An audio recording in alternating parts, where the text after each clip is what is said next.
எல்லாத்தையும் உண்மைன்னு நம்பிட்டான். இந்த மாதிரி முட்டாள் பசங்க தான் ஒரு பொண்ணு சிரிச்சு பேசினாலே அது காதல்னு நினைச்சுப்பானுங்க. கடைசியில அவன் எப்படி பல்ப் வாங்குறான்னு பாரு. சோடா புட்டி மேலே கீழேயும் குதிச்சிட்டு இருப்பாங்க. இது எப்படி அவ மேல விழுந்துச்சு? அவளுக்கு என்னாச்சு? ஏன் பல்லாந்து கிடக்குறான்?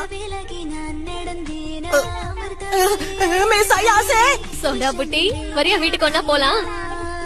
உனக்கு என்னடா குறைச்சல்? இந்த ஸ்கூல்ல நீ ஒரு அழகான பையன் தான். தன்னை தானே அழகுன்னு பேத்திக்கிற பைத்தியத்துக்கு தான் அருமை புரியாம இருக்கு. போனா போட்டோன்னு சும்மா விட, இன்னொரு வாட்டி இவன் கிட்ட வச்சுக்கிட்டு செவ்வளு பிஞ்சிரும். ஏனோ ஏனோ ஏனோ இந்த மாற்றம்